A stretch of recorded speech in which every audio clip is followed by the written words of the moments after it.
മഹാലക്ഷ്മി സീരിയലിൻ്റെ വരാനിരിക്കുന്ന എപ്പിസോഡിൻ്റെ റിവ്യൂയിലേക്ക് എല്ലാ കൂട്ടുകാർക്കും സ്വാഗതം. വരേണ്ട സമയം കഴിഞ്ഞിട്ടും മഹാലക്ഷ്മിയെ കാണാത്ത വെപ്രാളത്തിൽ കണ്ണനും അനന്തു ആകെ ടെൻഷൻ അടിച്ച് ഡ്രൈവറെയും മഹാലക്ഷ്മിയും മാറി മാറി വിളിക്കുന്നു. എന്നിട്ട് ആരും കോൾ എടുക്കുന്നില്ല. ഇനി കമലേശ്വരം വീട്ടിലേക്ക് കാണാൻ മഹാലക്ഷ്മി പോയതാണോ എന്നറിയാൻ വേണ്ടിയിട്ട് ഉണ്ണിയും വിളിച്ചു നോക്കുന്നുണ്ട്. കമ്പനി പോയ മഹാലക്ഷ്മിയെക്കുറിച്ച് യാതൊരു വിവരവും ഇതുവരെ ഇല്ല. കുറച്ച് നേരമായി ഓഫീസിൽ നിന്ന് ഇറങ്ങിയെന്ന് പറഞ്ഞു. പക്ഷേ ഇതുവരെ ഇവിടെ എത്തിയതുമില്ല, കോൾ വിളിച്ചിട്ട് കിട്ടുന്നതുമില്ല. അവിടെയെങ്ങാനും വന്നോ, ഉണ്ണിയോട് എന്തെങ്കിലും പറഞ്ഞിരുന്നോ എവിടെയെങ്കിലും പോകുന്നെന്നുള്ള കാര്യം എന്നൊക്കെ അനന്ത് ചോദിക്കുമ്പോൾ ഉള്ളി ഭയങ്കര സന്തോഷത്തിൽ തന്നെ ഉണ്ണി പറയുന്നുണ്ട്, ഏട്ടത്തി എവിടെ പോകാനാ, ഉറപ്പായിട്ടും അങ്ങോട്ടേക്ക് വരും. ഇനി അത്യാവശ്യത്തിന് വല്ല സാധനം മേടിക്കാനെങ്ങാനും ഇറങ്ങിയതാവും. അധികം താമസിക്കാതെ തന്നെ ഏട്ടത്തി അങ്ങ് എത്തിക്കോളും. ഞാൻ എന്നെയും കൊണ്ട് കഴിയുന്ന രൂപത്തിൽ അന്വേഷിച്ച് നോക്കാം എന്നൊക്കെ അനന്തുവിന് വാക്ക് കൊടുക്കുന്നുണ്ട് ഉണ്ണി. കോള് കട്ട് ചെയ്തതും ദുർഗാമ്മയുടെയും കരുണയുടെയും ചിരിയും സന്തോഷവും ഒന്ന് കാണേണ്ടത് തന്നെയായിരുന്നു. അവളെ സ്നേഹിക്കുന്ന ഓരോരുത്തരും അവളെക്കുറിച്ച് തിരക്കാൻ തുടങ്ങിയിട്ടുണ്ട്. അന്നേരം ഉണ്ണി പറയുന്നുണ്ട്, ഇതുവരെ അനന്തുവേട്ടനും കണ്ണേട്ടനും യാതൊരു വിവരവും മഹാലക്ഷ്മിയെക്കുറിച്ച് കിട്ടിയിട്ടില്ല. മാത്രമല്ല നമ്മളാണ് ഇതിന് പിന്നിലൊന്നും മനസ്സിലായിട്ടില്ല. മഹാലക്ഷ്മിയെ കാണാത്തതിൻ്റെ വിഷമത്തിലാണ് രണ്ടാളും ഇപ്പോൾ. അവർ കുറച്ച് വിഷമിക്കട്ടെ മോനെ. അവൾ കല്യാണം കഴിച്ച് കയറി വന്ന കാലം മുതൽ നമ്മളല്ലേ വിഷമിക്കുന്നത്. ഒരു പെണ്ണ് കെട്ടിച്ച് കൊടുത്തെന്നും പറഞ്ഞുകൊണ്ട് അവൻ എല്ലാ അധികാരങ്ങളും അവൾക്ക് മാത്രമായിട്ട് കൊടുക്കുമെന്ന് കാണാം ഞാൻ വിചാരിച്ചോ. എങ്കിൽ ഒരിക്കലും ഞാൻ അവനെയും കൊണ്ട് ഇങ്ങനൊരു കല്യാണം കഴിപ്പിക്കാനൊന്നും ഞാൻ കൂട്ടു നിൽക്കത്തില്ലായിരുന്നു. എന്തായാലും അവളെന്ന് പറയുന്ന ശല്യം ഒഴിഞ്ഞു കിട്ടിയല്ലോ, സമാധാനമായി. അന്നേരം ഉണ്ണി പറയുന്നുണ്ട്, കരുണയ്ക്ക് ഇപ്പോഴെങ്കിലും സന്തോഷമായോ? നിന്റെ ആഗ്രഹം പോലെ അവളെ തീർക്കാനുള്ള എല്ലാ പ്ലാനും പദ്ധതിയും ഞാനും മേഘേട്ടനും ചേർന്ന് ചെയ്തിട്ടുണ്ട്. ഇനിയെങ്കിലും നീ മറ്റുള്ളവരുടെ മുമ്പിൽ വെച്ച് എന്നെ കൊച്ചാക്കി പറയരുത്. ഇനി ഈ കാണുന്ന സ്വത്തിനെല്ലാം ഞാനും മഞ്ജു ആയിരിക്കും അവകാശി. മാത്രമല്ല നമുക്ക് ജനിക്കാൻ പോകുന്ന കുഞ്ഞുങ്ങളും. അതുകൊണ്ട് തന്നെ ഇനി ആരും ഇതിനൊരു അവകാശവും പറഞ്ഞ് വരത്തില്ല. ഇനി കണ്ണേട്ടനോട് രണ്ടാം വിവാഹം കഴിക്കാനൊന്നും ആരും പറഞ്ഞേക്കരുത്. അന്നേരം ദുർഗാമ്മ പറയുന്നു, ഒന്നവൻ കല്യാണം കഴിച്ചതേ സമാധാനമായി. ഇനി എൻ്റെ ഭാഗത്തുനിന്ന് ഇങ്ങനൊരു അബദ്ധം പറ്റത്തില്ലടാ മോനെ. അന്നേരം ഉണ്ണി പറയുന്നുണ്ട്, എന്തായാലും കണ്ണേട്ടനോടും അനന്തുവേട്ടനോടും അല്പ സ്നേഹത്തിലൊക്കെ നിൽക്കണം. കാരണം അവരൊരു വക്കീലാ. മാത്രമല്ല മുമ്പ് നമ്മൾ ചെയ്ത പല കാര്യങ്ങളും കണ്ണേട്ടൻ അറിയാം. മാത്രമല്ല തോമസ് വൈദ്യരുടെ ഹോസ്പിറ്റലിൽ വെച്ച് കഴിഞ്ഞ പ്രാവശ്യം മേഘേട്ടൻ ശക്തി എന്ന് പറയുന്ന ഒരാളെ ഇറക്കി കണ്ണേട്ടനെ കൊല്ലാനായിട്ട് ശ്രമിച്ചു. അതും പരാജയപ്പെട്ടു. അതിൻ്റെ എല്ലാം പശ്ചാത്തലത്തിൽ അവരിനി കേസ് കൊടുക്കാൻ ചാൻസ് ഉണ്ട്. ആ ഒരു സാഹചര്യം ഒഴിവാക്കാൻ വേണ്ടിയിട്ട് മാക്സിമം സ്നേഹത്തിൽ തന്നെ അങ്ങ് നിന്നേക്കണം കുറച്ച് നാളത്തേക്ക്. അത് കഴിഞ്ഞ് എല്ലാം ശരിയായിക്കോളും.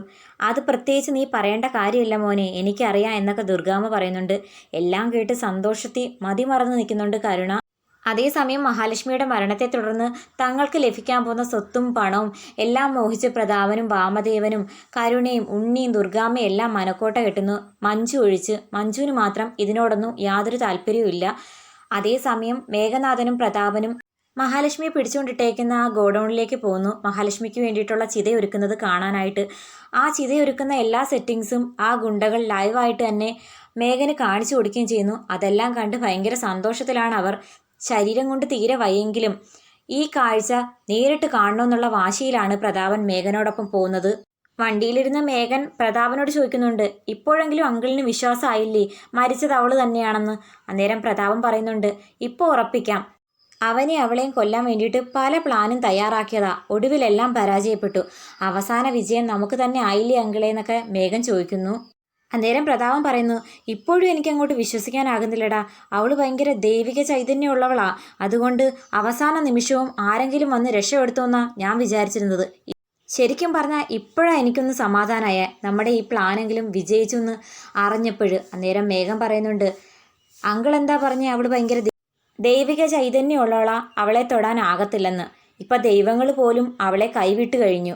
അങ്ങനെയൊക്കെ പറഞ്ഞ് രണ്ടാളും ഭയങ്കര സന്തോഷത്തിൽ അങ്ങോട്ടേക്ക് പോകുന്നുണ്ട്. അതേസമയം വീണ്ടും കണ്ണൻ മഹാലക്ഷ്മിയെ വിളിച്ചു നോക്കുന്നുണ്ട്. പക്ഷെ കോൾ എടുക്കുന്നില്ല. മോഹിനി അമ്മയും മഹാലക്ഷ്മിയെ വിളിച്ചു നോക്കുന്നു, കോൾ കിട്ടുന്നില്ല. ഭയങ്കര സങ്കടത്തിൽ നിൽക്കുന്ന മോഹിനിയമ്മയുടെ മുഖം കണ്ടിട്ട് മുത്തശ്ശിക്ക് ഭയങ്കര സന്തോഷമാകുന്നുണ്ട്. ശരിക്കും പറഞ്ഞാൽ മോഹിനിയമ്മയുടെ കണ്ണീര് കാണുന്നതാണ് ഇവർക്ക് സന്തോഷം. എന്നിട്ട് മുത്തശ്ശി മോഹിനിയുടെ അടുത്തോട്ട് വന്ന് ചോദിക്കുന്നുണ്ട്, നീ എന്താടി ഇങ്ങനെ കരഞ്ഞു വിളിച്ചിരിക്കുന്നത്? നിന്റെ ആരെങ്കിലും ചത്തോ, അതോ നിന്റെ മൂത്ത മോൾ ആരുടെങ്കിലും ഒളിച്ചോടിപ്പോയോ? അത് കേട്ട് ആകെ തകർന്നു നിൽക്കുന്നുണ്ട് മോഹിനിയമ്മ. പറയാൻ പറ്റത്തില്ല. ആ വീൽ ചെയറിലിരിക്കുന്നവൻ്റെ പിറകെ നടന്ന് അവൾക്ക് മതിയായി ഇനി ആരെങ്കിലും പിന്നാലെ ഒളിച്ചോടിപ്പോയോന്ന്. മിക്കവാറും ആ മാർഗമെന്ന് പറയുന്നവനോടായിരിക്കും എന്നൊക്കെ കുത്തിപ്പറഞ്ഞ് മുത്തശ്ശി അങ്ങ് പോകുന്നു. അതേസമയം മോഹിനിയമ്മ മനസ്സുരുക്കി പ്രാർത്ഥിക്കുന്നു, എൻ്റെ മോൾക്ക് എന്തോ അപകടം പറ്റിയിട്ടുണ്ടെന്നാണ് തോന്നുന്നത്. ഒരാപത്തും കൂടാതെ എൻ്റെ മോളെ തിരിച്ചെത്തിച്ചേക്കണേ എന്നൊക്കെ പ്രാർത്ഥിക്കുന്നു. അതേസമയം മേഘനാഥൻ ഗുണ്ടകളോട് വന്ന് ചോദിക്കുന്നുണ്ട്, അവൾ കത്തിച്ചാമ്പലാമ്പം ആ ദുർഗന്ധം വമിക്കാതിരിക്കാൻ ചന്ദനമൊക്കെ ഇട്ട് കത്തിക്കാൻ പറഞ്ഞു. അതൊക്കെ ചെയ്തിട്ടുണ്ടോടാ? എല്ലാം ചെയ്തിട്ടുണ്ട് സാറേ, സാറ് പറഞ്ഞതുപോലെ എന്നൊക്കെ അവരും പറയുന്നു. ഞാൻ പലർക്കും കൊട്ടേഷൻ കൊടുത്തിട്ടുണ്ട്, അവരാരും ഇത്രയും സത്യസന്ധമായിട്ട് ചെയ്തിട്ടില്ല. നിങ്ങളുടെ ഈ വർക്ക് എനിക്ക് ഭയങ്കരമായിട്ട് ഇഷ്ടപ്പെട്ടു, അതുകൊണ്ട് നിങ്ങൾ ചോദിച്ചാലും അധികം തുക ഞാൻ തരും എന്ന് പറയുമ്പം പ്രതാപനും അത് അംഗീകരിച്ചു കൊടുക്കുന്നു. എന്തായാലും നമുക്കിനി സന്തോഷത്തിൻ്റെ ദിവസങ്ങളല്ലേ വരാൻ പോകുന്നത്. മാത്രമല്ല ഈ ചിത എരിഞ്ഞു തീരുന്നതിനനുസരിച്ച് കോടികളുടെ സ്വത്താ വരാൻ പോകുന്നത്. അതുകൊണ്ട് 5ഓ 10ഓ ഒക്കെ അധികം കൊടുത്തോടാ. ഇനി അധിക സമയം വൈകിപ്പിക്കണ്ട, ആ കർമ്മം അങ്ങ് ചെയ്തേക്കാം എന്നും പറഞ്ഞുകൊണ്ട് മേഘനാഥൻ ചിതയ്ക്ക് തീ കത്തിക്കുന്നു. മാത്രമല്ല പ്രതാപനും കത്തിക്കുന്നു. അതേസമയം മാർക്കോയും ലോപ്പസും അവിടേക്ക് എത്തുന്നുണ്ട്.